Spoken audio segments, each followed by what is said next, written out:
Naman po ang inyong lingkod si Jello. Meron tayong babahagi sa inyo na isang video. Pero bago natin umpisahan, wag mo muna siyempre kakalimutan na mag-subscribe sa aking YouTube channel, Jello Workshop. Follow nyo na rin ako sa aking FB page, Jello Moto. So, yan. Para sa mga video na pwede nyong kapulutan ng aral at pwede nyong may apply sa inyong motor. So, watch mo ang full video na to. Ituturo natin kung paano mag-install ng Bumblebee tie switch sa inyong Honda Click. No? Yan. Game Changer version 2, version 3. So, yan. Watch the full video mga ka-workshop.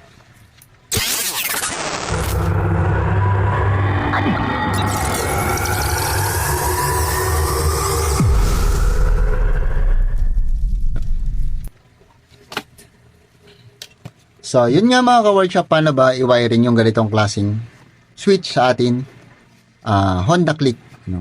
Ayan.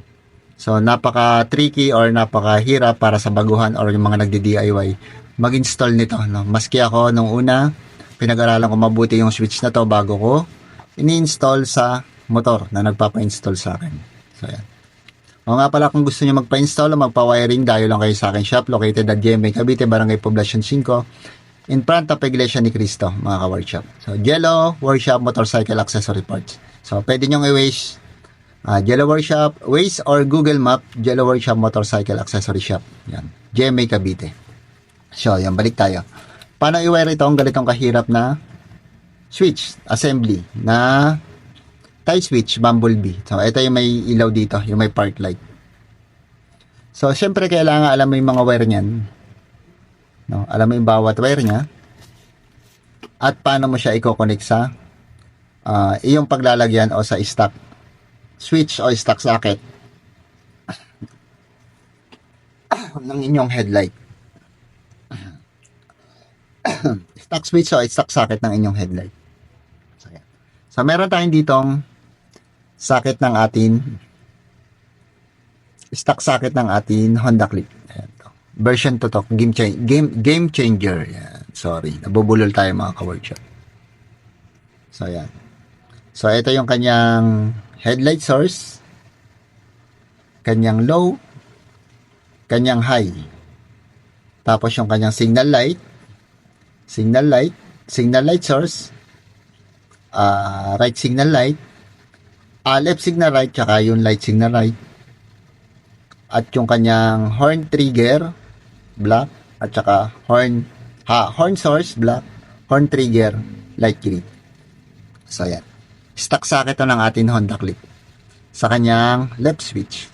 Ito lang naman na medyo mahirap kasi yung sa right switch, dalawang wire lang naman ang hahanapin mo doon. Kasi dalawang wire lang yung para lang sa push start. So, napakadali na nun. So, kaya dito natin, ito ang ating i-demo sa inyo. So, hanapin natin yung ating, unahin natin yung ating left switch ng ating tie switch. So, ito yan. Left switch ng ating tie switch. So, andito yung kanya. Dito mo matatagpuan yun.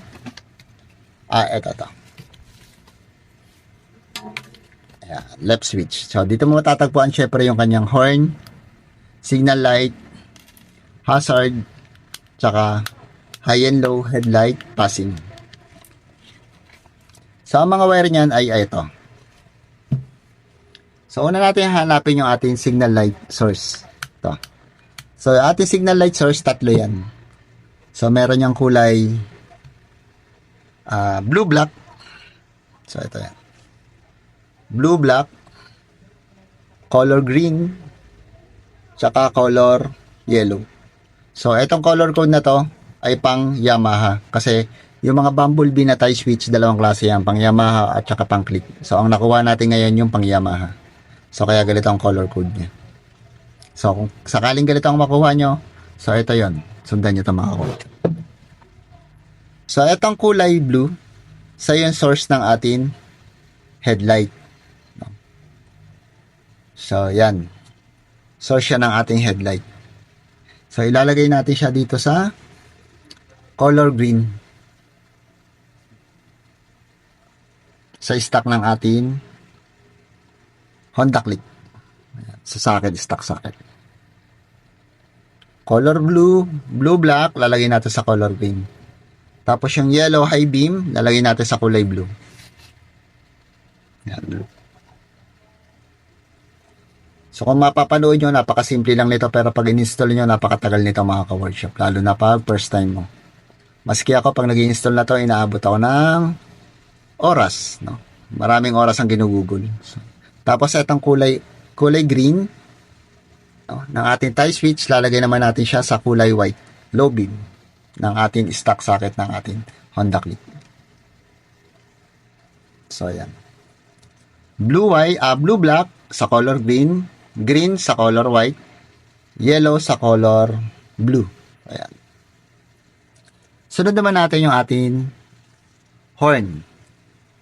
Blue at saka black. So, itong blue, tsaka black. So, ayan. Blue tsaka black, siya yung ating horn wire ng ating tie switch. So, ito. Itong horn, ito yan. Yung blue tsaka black. Lalagyan naman natin siya sa black. So, black sa black.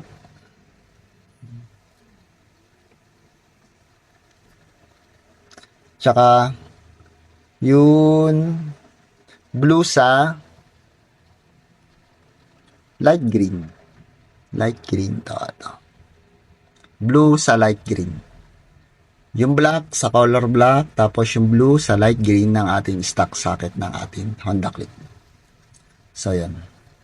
So, sundan nyo na lang yung sinasabi natin mga ka-workshop, no? Yung aking binabanggit sa inyo para masundan nyo. Huwag nyo i-skip yung video para hindi kayo malito.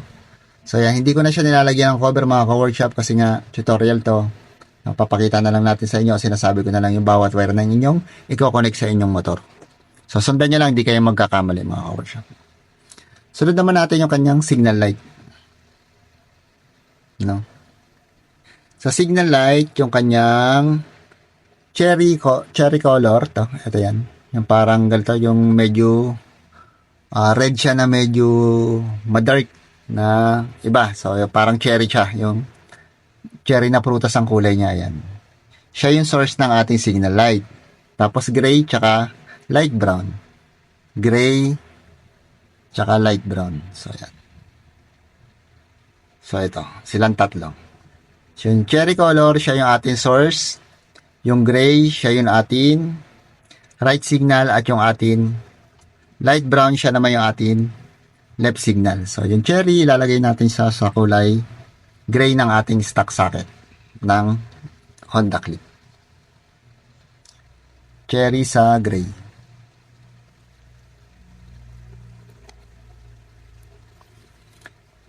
Tapos yung light brown, ito, sa kulay orange. Light brown sa kulay orange. At yung ating gray sa kulay light blue. So, yung gray sa ating kulay light blue. So, ayan.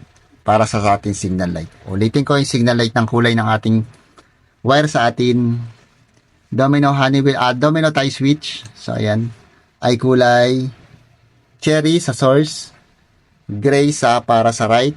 At yung light brown para naman sa left. So, kakabit natin sa brown sa orange, gray sa light blue, at yun ating cherry sa kulay gray. So, ayan. So, tapos na yung connection natin dito para sa ating left switch. So, ayan. So, yan lang naman ang mahirap. Tapos sa kabilang switch, push start lang ang hahanapin natin doon. So, siyempre may natitira pa yung wire. Ito. Siya. Ito yung kanyang i-connect nyo to sa kabila. No? Ito yung para sa kanyang part light. Ito yung ilaw niya sa pinaka-assembly niya, sa pinaka-assembly switch. So, sa switch assembly niya. So, ito yan. I-connect natin ito mamaya. So, nakikita nyo tong orange. Ayan, ito yung para sa passing. Mga ka-workshop. Ayan, ito yung para sa passing. Hindi natin sa inyo na banggit, no? Itong orange, tsaka itong white. Itong orange, nasa loob ng pinaka-switch nito, nandito sa part na to, nakakabit to sa kulay yellow. So, hindi na to stock yung orange na to. Kulay yellow ang dating wire nito. Nakakabit na rin siya sa kulay yellow dito. So, sa high ng ating headlight. So, kinect ko siya. Kasi siya yung pinaka pag nagpassing ka, headlight yung magpapassing. So, kung sakaling gusto nyo headlight lang nagpapassing, okay na yun, hindi nyo na ikakat. Pero kung gusto nyo ikat, at ilipat sa ibang passing. So, tatanggalin siya, mag-additional kayo ng wire. Tapos, ito yung kanyang source, tong white. Tapos, magiging output niya ako sa MDL. So, ayan, para sa passing yan. White, tsaka yung kulay yellow. So, ito kasi wala to. Binuktong ko na lang para sa passing ng MDL, hindi sa headlight. So, ayan. So, tapos na yung ating left switch. So, dito na tayo sa ating right switch. So, sa right switch naman, makikita nyo dyan yung ating push start. Tapos yung switch ng ating high and low. Alang ating pala part light tsaka headlight. So, ito. Tapos yung ating itong switch na to. Itong on off. Tapos itong sa kill switch. Unahin natin yung push start, mga ka-workshop. So, sa push start, ang kulay na hahanapin nyo ay yung black tsaka white. Yan. Black tsaka white. Napakadali lang. Black tsaka white. Yan. Ito ikakabit nyo sa pinaka-push start nyo, no?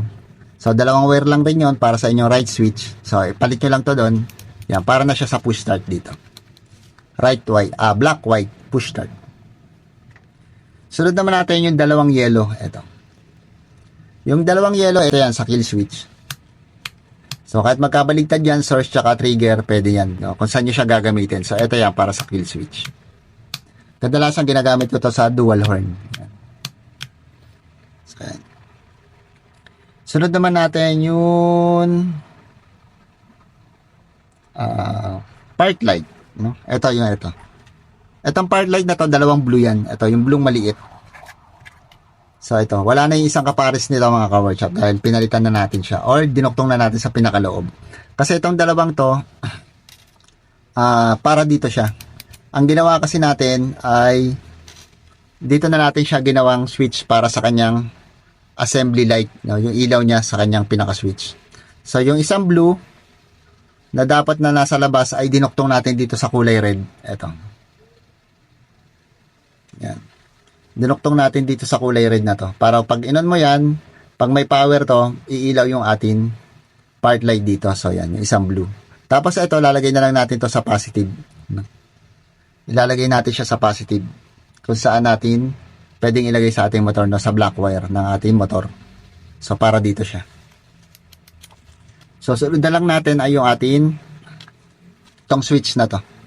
So tatlo lang naman ang wire niyan. Ito yan, mga ka-workshop. Ang source niya, itong kulay cherry ulit, no? Cherry. Ito yung source ng kanyang part light headlight switch. Tapos yung kanyang headlight or part light, itong color brown. At yung kanyang headlight, itong color blue. So, ito. Pag inon mo, ang magkakapower, ito, yung brown. Tapos, pag sinagad mo pa, so, ito, may power na rin tong kanyang papunta sa kanyang headlight dapat. So, yan. Ginagamit naman to para sa MDL. So, sa mga nag-i-install, katulad ko ako nag-i-install, sa MDL ko na siya ginagamit. Kung may MDL na nakakabit. Kung wala naman, depende na yung kung saan siya dapat pwedeng gamitin. Tapos ito, kung mapapansin nyo, meron pa ditong may karuktong na sakit na to. Ito yan dito, sa kabila. Dito sa switch na to, ito sila. Magkaruktong silang dalawa. So, yan. Kakabit nyo lang siya. Para dito siya. Yung ilaw ng pinaka-headlight. Ng pinaka-switch. Yung ilaw yan. Yung sa park light yan. So, pag inon mo to, tulad ng sinabi ko kanina, magkakailaw sila. So, may on-off sila. So, yung mga ka-workshop, yan ang wiring color code ng ating tie switch. No? Bumblebee tie switch. At yan yung atin, paano ikabit siya sa Honda Click. So, yan. Ganun lang siya kasimple. Basta lagi nyo lang tatandaan, yung source ng headlight ng Honda Click ay napaka-selans. Kaya huwag kayong magkakamali dahil masisira ang inyong headlight. So, yun lang mga ka-workshop. Sana naintindihan nyo at meron ako na ibahagi sa inyo na pwede may apply sa inyong motor. At ulitin ko, kung bago ka sa channel na to, huwag mong kakalimutan na mag-subscribe sa aking YouTube channel. Follow nyo rin ako sa aking Facebook page, Jello Moto. So, yun lang mga ka-workshop. Sa atin lahat at God bless.